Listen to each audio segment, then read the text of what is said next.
Hello guys, मैं रुस्तम और आप देख रहे हैं नॉलेज लाइफ। अभी हम लोग पढ़ेंगे बिहार बोर्ड 8 क्लास का हिंदी और 10th क्लास का नॉन हिंदी किसलय भाग 3 है ना। अभी हम लोग पढ़ने जा रहे हैं चैप्टर नंबर 20 जिसका नाम है झांसी की रानी। ये पाठ की कौन सी विधा है? तो ये कविता है और इसके कवित्री हैं सुभद्रा कुमारी चौहान।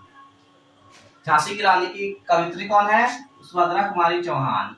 यह 1857 की क्रांति का इसमें उद्घाटन किया गया है, जिसमें लक्ष्मीबाई के जन्म से लेकर के मृत्यु तक की कहानी का वर्णन किया गया है कि वह किस तरह से अंग्रेजों से लड़ी थी। जो प्रमुख अंग्रेज थे वो थे वाकर, जनरल स्मिथ और ह्यू रोज। ये तीनों अंग्रेजों से इन्होंने लड़ाई ली थी। इसके बारे में सुभद्रा कुमारी चौहान ने वर्णन किया है। तो हम लोग इस कविता का पहले समरी पढ़ लेते हैं ना। लिखा है 1857 की क्रांति भारतीय स्वाधीनता संग्राम का अविश्वसनीय अध्याय है। यानी भारत में पहली बार अंग्रेजों के खिलाफ कोई युद्ध हुआ था तो 1857 की क्रांति थी। ब्रितानी यानी कि अंग्रेजी हुकूमत से विद्रोह का विस्तार समाज के हर तबके तक हुआ था। अमीर, गरीब, किसान, मजदूर, सिपाही सब लोगों ने इसका विरोध किया। सुभद्रा कुमारी चौहान की यह कविता झांसी की रानी के जीवन वृत्तांत, संघर्ष और विद्रोह से हमारा ओजपूर्ण साक्षात्कार कराती है। आम भारतीयों की जुबान पर बस यह कविता प्रथम स्वतंत्रता संग्राम की याद दिलाती है। अब हम कविता को पढ़ते हैं। सिंहासन हिल उठे राजवंशों ने भ्रिकुटी ताने थी, बूढ़े भारत में भी आई फिर से नई जवानी थी। गुमनामी की आजादी की कीमत सबने पहचानी थी, दूर फिरंगी को करने की सबने मन में ठानी थी। अर्थात भारत के जो लोग थे, जो राजतंत्र थे, उनके सिंहासन हिल उठे थे। अंग्रेजों ने उन्हें बेदखल करके उनके सीटों का कब्जा करना शुरू कर दिया था। इसीलिए बूढ़े भारत में एक नई क्रांति आ गई। यानी भारत का इतिहास प्राचीन है, इसलिए इसे बुरा कहा गया है। सबने अपनी अपनी गुमी हुई आजादी की कीमत पहचान लिए और ठान लिया कि अब हम आजाद होकर रहेंगे। चमक उठी सन 57 में वह तलवार पुरानी थी, बुंदेले हर बोले के मुंह हमने सुनी कहानी थी, खूब लड़ी मर्दानी वह तो झांसी वाली रानी थी। अर्थात जो तलवार म्यान में पड़ी हुई थी वह 1857 में निकल गई, अंग्रेजों के खिलाफ चल गई। और हमने सुना था कि जो अंग्रेजों से मर्दानों की तलवारी थी वह और कोई नहीं बल्कि झांसी की रानी थी। कानपुर के नाना की मुंह बोली बहन छबीली थी, लक्ष्मीबाई ना पिता का वह संतान अकेली थी। नाना के संग पढ़ती थी वह, नाना के संग खेली थी, बर्छी ढाल की पान कटारिया ही उसकी सहेली थी। अर्थात ठीक है, कानपुर के नाना साहब पेशवा की ये मुंह बोली बहन थी और उन्हें प्यार से ये छबीली कहते थे। इनका जो असली नाम है वह लक्ष्मीबाई है और बचपन का नाम मनु और मणिकर्णिका। यह अपने पिता की इकलौती संतान थी और ये बचपन में अपने नाना साहब के साथ खेलती थी, है ना, नाना साहब पेशवा के साथ। और ये आम खिलौना से नहीं बल्कि बर्छी ढाल की पान कटारी से खेलती थी।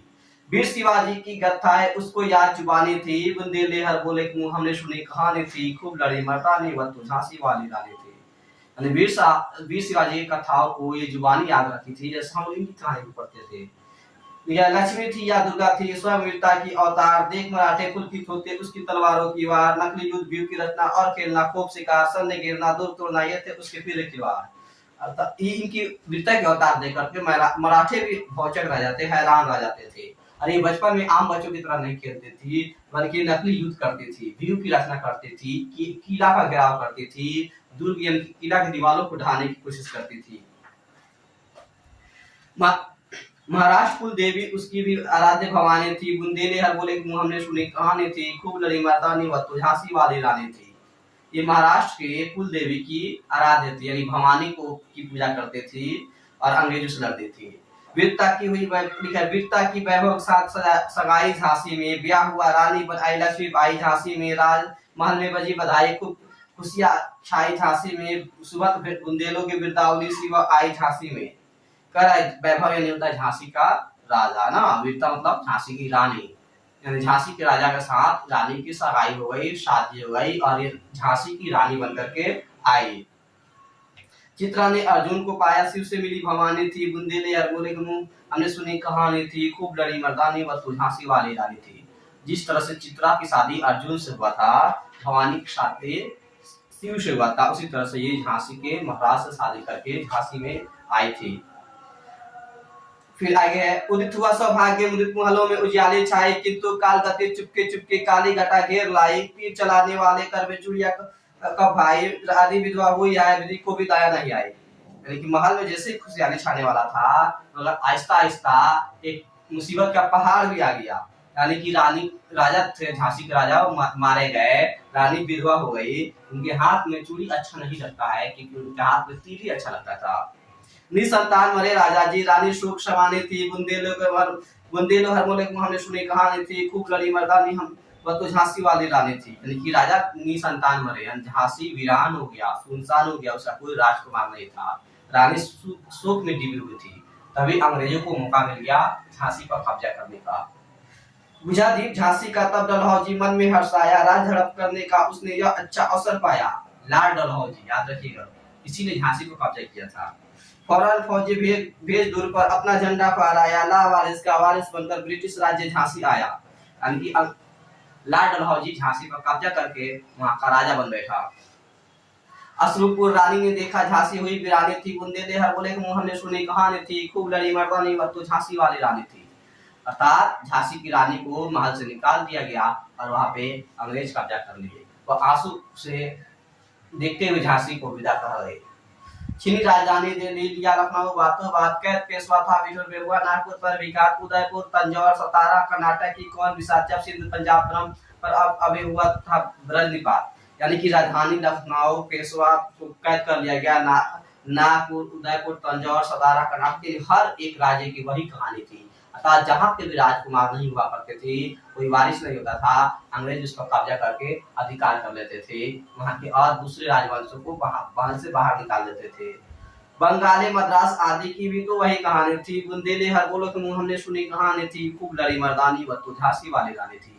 यानी बंगाल मद्रास तक उन्होंने नहीं छोड़ा था। इनकी गाथा छोड़ चले हम झांसी के मैदानों में, जहां खड़ी है लक्ष्मीबाई मर्द बनी मर्दानों में, लेफ्टिनेंट वाकर आ पहुंचा आगे बढ़ा जवानों में, रानी ने तलवार खिंच हुआ द्विंद आसमानों में। यानी कि हम लोग पूरे भारत की बात को छोड़ते हैं, सिर्फ झांसी की रानी की बात करते हैं, जो मर्द बनकर के मैदानों में खड़ी हुई है, अपनी सेना का संचालन कर रही है और लेफ्टिनेंट वाकर से लड़ाई कर रही है और खूब युद्ध हो रहा है। जख्मी होकर वापर भागा, उसे अजब हैरानी थी, बुंदेले हर बोले मुंह हमने सुनी कहानी थी, खूब लड़ी मर्दानी वह तो झांसी वाली रानी थी। लेकिन झांसी की रानी ने उस अंग्रेज को उसकी सेना सहित हरा करके उसे भगा दिया और वह वहां पे कब्जा कर ली। रानी बड़ी काल्पी आई, कर सौ मील निरंतर पार, घोड़ा थक गिरा भूमि पर गया स्वर्ग तत्काल सिधार, यमुना तट पर अंग्रेजों ने फिर खाई रानी से हार, विजयी रानी आगे चल दी, किया ग्वालियर पर अधिकार। यानी कि रानी ने अंग्रेजों को भगा दिया, मगर उनका जो अपना प्यारा घोड़ा था वहीं पर गिर करके मर गया, कि वो बहुत थक गया था। रानी आगे बढ़ी और ग्वालियर पर भी कब्जा कर ली। अंग्रेजों की मित्र सिंधिया ने छोड़ी राजधानी थी, बुंदेले हर बोले के मुंह हमने सुनी कहानी थी, खूब लड़ी मर्दानी वह तो झांसी वाली रानी थी। देखिए यही एक सिंधिया था जिसने झांसी की रानी को धोखा दिया था और ग्वालियर से जाकर के अंग्रेजों से मिल गया था और झांसी की रानी को मारने का प्लान बना लिया था। विजय रानी पर अंग्रेजों की फिर से सेना गिर आई। अब की जनरल स्मिथ सम्मुख था, उसने मुंह की खाई थी, काना और मुंद्रा सखिया रानी के संग आई थी, युद्ध क्षेत्र में उन दोनों ने भारी मार मचाई थी।